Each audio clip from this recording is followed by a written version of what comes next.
For many years, democracy and freedom seemed to be winning across the world, basically ever since World War II and hitting a pinnacle right after the Berlin Wall fell.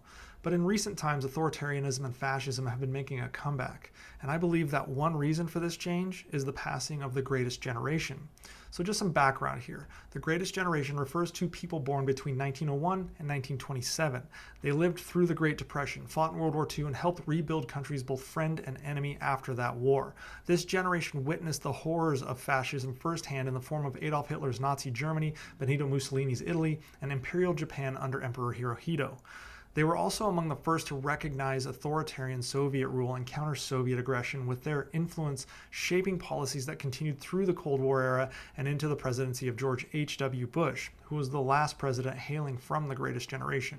After the war, many of these men and women worked to prevent such authoritarian governments from rising again. They promoted democracy, international cooperation, and human rights, advocating for institutions such as the United Nations and NATO as safeguards against future tyranny. However, their presence is severely waning. As of 2024, approximately 66,000 of the 16.4 million Americans who served in World War II are still alive. We are losing about 131 per day. They're being replaced by boomers who are jaded by what happened in Vietnam, and millennials who are jaded by how botched Iraq and Afghanistan were. So these generations tend to be more isolationist, even in the face of overt fascism from places like Russia. As the Greatest Generation has grown older and passed away, fewer people remain who personally remember the dangers of fascism. This loss of direct experience means that younger generations may not fully understand the warning signs of authoritarianism.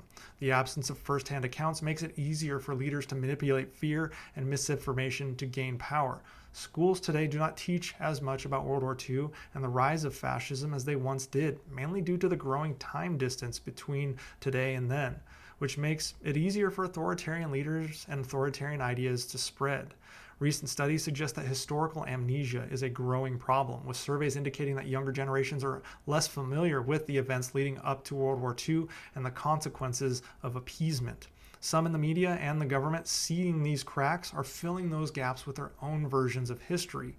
Tucker Carlson hosted for 2 hours a known Holocaust denier who claimed Hitler was not as bad as Churchill, and he didn't counter that argument once. Throughout history, authoritarian leaders have exploited such ignorance by creating crises and then gaining support by promising security at the cost of freedoms. In the digital age, misinformation spreads faster, allowing leaders to manipulate public perception, just as past regimes controlled the media. Disinformation campaigns distort history, undermine democracy, and sow division. Far-right movements in the West echo past fascist rhetoric, using nationalism and anti-immigrant sentiment to gain support. So resisting this authoritarianism requires historical awareness, a free press, and open discourse. Choosing leaders who uphold democracy, as well as foster unity, critical thinking, and civic engagement, are key to preventing its rise. The Greatest Generation fought hard to stop fascism and build a world based on freedom and democracy. With their passing, it is up to us to safeguard the values they fought for by learning from history, and not the bro podcast history, but real actual history in books and documentaries. Standing up for democratic rights and resisting the politics of fear, we can prevent authoritarianism from gaining strength once again. The lessons of the past must not be forgotten. The sacrifices of the Greatest Generation must not be forgotten. And it is the responsibility of each new generation to ensure that democracy, freedom, and unity endure.